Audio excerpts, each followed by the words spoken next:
एकीकडे मुंबई विमानतळावरती मोठा अनर्थ होता टळलाय। एअर इंडियाच्या मुंबई अहमदाबाद विमानाचा टायर लँडिंग होताना फुटल्यानं सर्वांचंच धाबदण आणलं। विशेष म्हणजे दुर्घटनेच्या वेळी विमानात 128 प्रवासी होते, मात्र सुदैवानं कोणालाही इजा झालेली नाहीये। दरम्यान प्रवाशांना दुसऱ्या विमानात बसवण्यात आलं। मुंबईतल्या हाय प्रोफाईल कफ परेड भागातील उद्योगपती शेखर बजाज यांच्या फ्लॅटमध्ये भीषण आग लागली।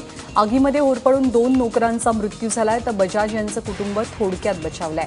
सकाळी 6:30च्या सुमारास मेकर टॉवरच्या 20व्या मजल्यातनं धूर निघू लागल्यानं आग लागल्याचा प्रकार उघडकीस आला। यानंतर अग्निशमन दलाच्या 8 गाड्यांनी घटनास्थळी धाव घेत जवळपास 2 तासांच्या अथक प्रयत्नांनंतर ही आग नियंत्रणात आणली। दरम्यान आगीचं कारण अजूनही अस्पष्ट आहे।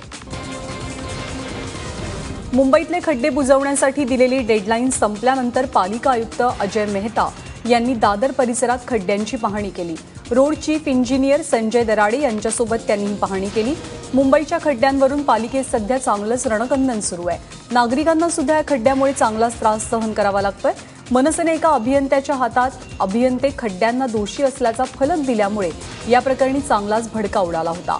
त्याच पार्श्वभूमीवर आयुक्तांनी मुंबईच्या रस्त्यांवरचे खड्डे बुजवण्यासाठी कालपर्यंतची डेडलाईन दिली होती, त्यामुळे आज त्यांनी दादरमध्ये रस्त्यांची पाहणी करून परिस्थितीचा आढावा घेतला। आणि याच रस्त्यांवरच्या खड्ड्यांमुळे मुंबईकरांच्या आयुष्याचा खेळखंडोबा झालेला असताना पालिकेचे अधिकारी आणि कर्मचारी काल क्रिकेट खेळण्यात गुंग होते। यामध्ये काही अभियंते सहभागी असल्याचीही माहिती आहे।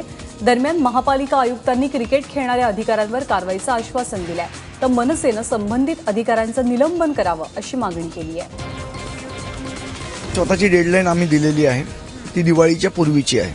आयुक्तांची डेडलाईन अजिबात प्रॅक्टिकल नव्हती। स्वतः आयुक्तांना माहित होतं की एवढे दिवस बुजलेले आणि 48 तासात काय बुजणार होते खड्डे, पण एक कुठेतरी जनतेला रिलीफ देण्याच्या दृष्टीने किंवा काहीतरी करण्याच्या दृष्टीने त्यांनी ती तारीख दिली। ती रिअलिस्टिक तारीख नाहीये। दिवाळीपूर्वी जर झालं नाही तर आम्ही म्हटलंय त्याप्रमाणे आम्ही आयुक्तांना खड्ड्यात आणून उभं करू। बातमी ठाण्यातनं। ठाणेकरांना यंदाच्या दिवाळीत केवळ लवंगी फटाके आणि टिकल्याच उडवता येणार आहेत, कारण ठाणे पोलिसांनी फटाक्यांसंदर्भात आचारसंहिता लागू केली आहे, ज्यामध्ये तडतड्या, उखळी बार, त्याचबरोबर सुतळी बॉम्ब असे मोठे फटाके उडवण्यास मनाई करण्यात आली आहे। हे फटाके फोडले तर फोडणाऱ्यांसोबत ते विकणाऱ्या दुकानदारांवरती सुद्धा कारवाई होणार आहे। याशिवाय केवळ रात्री 10 वाजेपर्यंत फटाके उडवण्यास परवानगी आहे। रस्ते आणि इमारतींपासून फटाके उडवण्याचं अंतर हे किमान 50 फूट असावं, असं पोलिसांच्या आदेशपत्रकात वाचायला मिळतंय। कोणत्याही परवानगी विना रस्त्यांवर फटाक्यांची दुकानं थाटणाऱ्यांवर कारवाई करा असे आदेश मुंबई उच्च न्यायालयाने दिले आहेत। फटाक्यांमुळे होणारे अपघात आणि त्यामुळे होणारी जीवितहानी गंभीर गोष्ट असल्याचं कोर्टानं नमूद केलंय। नाशिकचे रहिवासी चंद्रकांत लासुरे यांनी या संदर्भात याचिका दाखल केली होती, मात्र केवळ नाशिकच्या हद्दीत नव्हे तर राज्यभरात बेकायदेशीर फटाक्यांच्या दुकानांवर कारवाई करावी असं कोर्टानं म्हटलंय। महत्त्वाचं म्हणजे गेल्या काही वर्षात मुंबईत फटाके उडवण्याचं प्रमाण कमी झाल्यानं कोर्टानं मुंबईचं आणि मुंबईकरांचं कौतुक केलंय।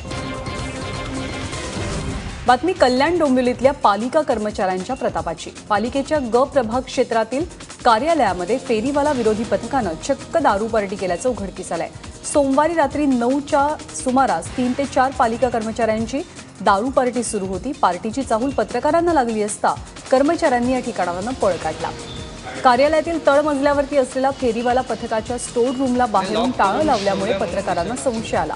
दारू उघडतानाचा आवाज आल्यामुळे दारुड्या कर्मचाऱ्यांनी पोबारा केला, त्यामुळे कामाच्या ठिकाणी दारू पार्टीत मशगूल असलेल्या तळीरामांवर काय कारवाई होते याकडे लक्ष असेल।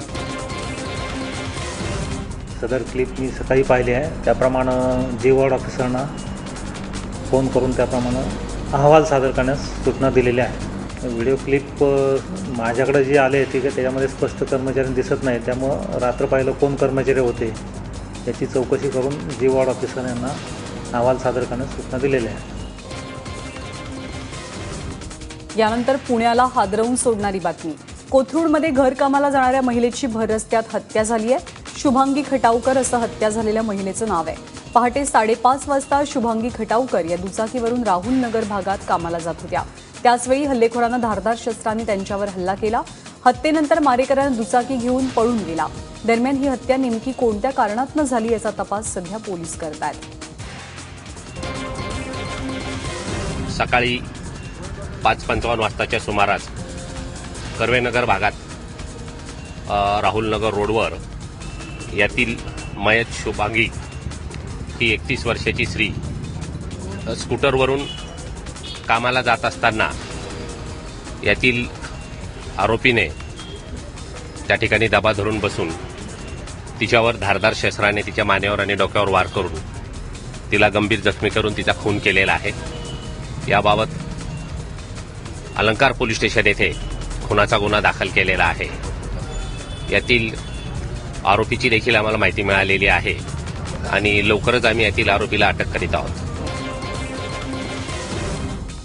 तळेगावच्या अजनेरीमध्ये चिमुरडीवर झालेल्या अत्याचाराचा तसाच दलित अत्याचारांच्या निषेधार्थ मनमाड बंदची हाक देण्यात आली आहे. मेडिकल दुकानांना या बंदमधून सूट देण्यात आली आहे. त्यामुळे मेडिकलची दुकानं वगळता मनमाडमध्ये कडकडीत बंद पाळला जातो. या बंदला सर्व पक्षांचा पाठिंबा आहे. दरम्यान या घटनांच्या पार्श्वभूमीवर मनमाडमध्ये आज मूक मोर्चाचं आयोजन करण्यात आलं आहे. दरम्यान इकडे नाशिकमध्ये मी नाशिककर, मला शांतता हवी आहे असे फलक लावले गेले आहेत. तळेगावातल्या घटनेनंतर नाशिक आणि परिसरात बरीच तोडफोड झाली. त्यानंतर अनेक दिवस नाशिक अशांत होतं. या घडीला नाशिक पूर्वपदावर आहे. मात्र यापुढे अशा घटना पुन्हा होऊ नयेत म्हणून हे बोर्ड झळकलेले पाहायला मिळतात. कोल्हापूरच्या इचलकरंजीत घरगुती गॅस सिलेंडर फुटून 4 जण गंभीर जखमी झालेत. इचलकरंजीच्या सुतारमळा इथे ही दुर्घटना घडली. आज सकाळी गॅसवर पाणी तापवण्यासाठी ठेवलेलं असताना ही घटना घडली आहे. सध्या जखमींना रुग्णालयात दाखल करण्यात आलंय.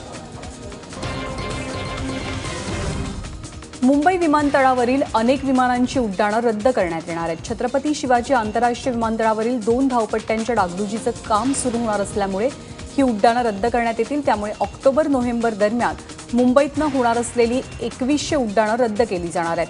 आजपासून सुरू होणाऱ्या डागडुजीचं काम 28 नोव्हेंबरपर्यंत सुरू राहील. आज, परवा 24 आणि 27 ऑक्टोबर त्याचप्रमाणे 3, 7, 14, 17, 21, 24 आणि 28 नोव्हेंबर या दिवशी प्रामुख्यानं डागडुजीचं काम केलं जाईल. यामुळे 12 दिवसात अनेक उड्डाणं रद्द केली जाणार असल्याची माहिती देण्यात आली आहे. जाहीर करण्यात आलेल्या या 12 दिवसात 175 उड्डाणं रद्द होतील असा प्राथमिक अंदाज व्यक्त करण्यात आला आहे.